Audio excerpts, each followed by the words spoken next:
या मिस्टर धीरज, आप कहाँ पे हैं? मैं होटल से बोल रहा हूँ। हम अभी माल रोड घूम रहे हैं। मिस्टर धीरज, मैं आपसे ये कंफर्म करना चाह रहा था, अभी आप शिमला अभी तो रुकेंगे ना आप? हाँ भैया, अभी तो 3 दिन का स्टे है। नहीं, मैं आपसे ये पूछ रहा था, आप रात को वापस आएंगे क्या? होटल में स्टे करेंगे? रात को वहीं रुकूंगा होटल में। मैंने अभी चेकआउट थोड़ी ना किया है यार, मैं वो रूम नंबर 422 में है ना आपका? हाँ 422 में ही हूँ। एक सेकंड रुकिए, इधर आ। सुन, अब वो कह रहे रात में होटल में आकर रुकेंगे, क्यों नहीं तूने रजाइयाँ धो के रखी? Sorry sir. क्या नहीं, क्या सॉरी? अब मैं उनसे बात करूँ, उनसे लड़ूं मैं? हेलो, ये सर हाउस कीपिंग का बंदा है हमारे होटल का। आपके रूम में सुबह इसने बेडशीट हटाई होंगी, अच्छा, रजाइयाँ भी हटाई हैं। अब इसने रजाई धोने को डाल दी, अब स्पेयर में कोई रजाई है ही नहीं हमारे पास। क्या करें आप, वो बताएं यार। सर एक दिन के लिए बोल दो, अगर बिना रजाई की हो जाए तो। एक दिन के लिए बोल दो सर? एक दिन आप बिना रजाई के, एक रात आप फैमिली के साथ स्टे कर लेना। मैं इसकी क्लास लगाऊंगा। पागल हो गया क्या तुम? क्या घर में मारेगा क्या हमें? नहीं तो सर, एक रात की बात है, सिर्फ एक रात की बात है। ठंड भी तो देख कितनी हो रही है। एक रात की बात है, बिना रजाई के कैसे रुकेंगे? बस सर, यहीं पे आप रुकिएगा प्लीज। क्या नाम है आपका? अरे मेरा नाम तो अपना बाद में बताऊंगा, तू कौन बोल रहा है? मेरा बोलना बहुत जरूरी है, आप सिर्फ सुनिएगा सर। मैं आपको अब क्लियरली बताता हूँ सर। मैं रेडियो मिर्ची से नवेद बोल रहा हूँ। ना मैं आपको परेशान करना चाह रहा था, ना मैं आपका ज्यादा वक्त लेना चाह रहा था। धीरज, आप सिर्फ 1 मिनट के लिए मेरी बात सुनिएगा, और मैं आपके जरिए कुछ हिंदुस्तान को ही नहीं बल्कि पूरी दुनिया को ही बताना चाह रहा हूँ। मैं लोगों को समझाने की कोशिश कर रहा था, तो सोचा कि कैसे समझाऊं। फिर मुझे पता चला कि आप हाल फिलहाल में फिर शिमला में हैं, घूमने गए हुए हैं। शिमला के होटल के अंदर, जो कि रूम टेम्परेचर ज्यादा नहीं होता, वहां भी बिना रजाई के एक रात गुजार नहीं सकते हम। सोचिए जरा, एक रात के लिए अगर सोते हुए हमारे ऊपर से कोई लिहाफ खींच दे या रजाई हटा दे, तो कैसी बेचैनी से रात गुजरेगी। बौखला जाएंगे हम, पागल हो जाएंगे।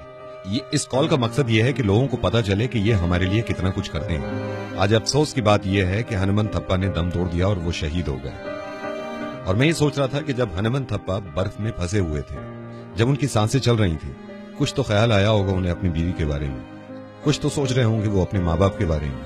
लेकिन उन्होंने तकलीफ उठाई, वो बेचैन रहे सिर्फ आपकी और मेरी वजह से, सिर्फ इस मुल्क की वजह से।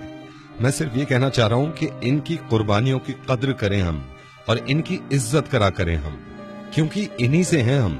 सही कहा नावेद। इत्तेफाक से हमारी दिल्ली में ज्यादा ठंड पड़ी नहीं है, उसके बावजूद रात को 1 बजे आप अपनी गाड़ी से निकले, अपना शीशा नीचे करके सिर्फ अपना हाथ बाहर निकालिएगा, तो आपको एहसास होगा कि एक इंसान अपनी मुल्क के खातिर, अपने लोगों के खातिर बर्फ के नीचे दब जाता है, मुल्क के लिए शहीद हो जाता है।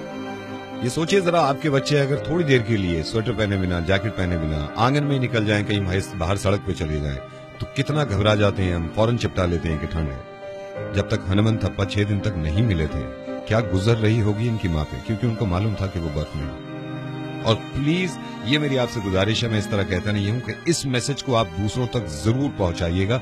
हो सकता है कि शायद उनकी नजर में और ज्यादा इज्जत बढ़ जाए, जो लोग नहीं समझते कि हमारे जवानों की कितनी कुर्बानियां हैं हमारे लिए।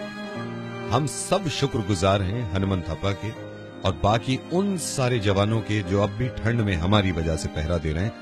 और सलाम है उन माँ बापों को जो अपने बच्चों को आर्मी में भेजते हैं, अपनी वजह से नहीं, अपने मुल्क की वजह से। धीरज, बहुत बहुत शुक्रिया ये बात सुनने के लिए, और सिर्फ आपको ही नहीं सुनानी थी, अब जितने लोग ये सुन रहे हैं इन तक पहुंचानी थी, और आपकी जिम्मेदारी है कि आप दूसरों तक पहुंचाएं ये बात, प्लीज। मैं सलूट करता हूँ हनुमंत थप्पा को, जिसने हम लोगों की वजह से अपनी जान दे दी और शहीद हो गया, और उनके साथ उन बाकी सोल्जर्स को भी जो उनके शहीद हुए।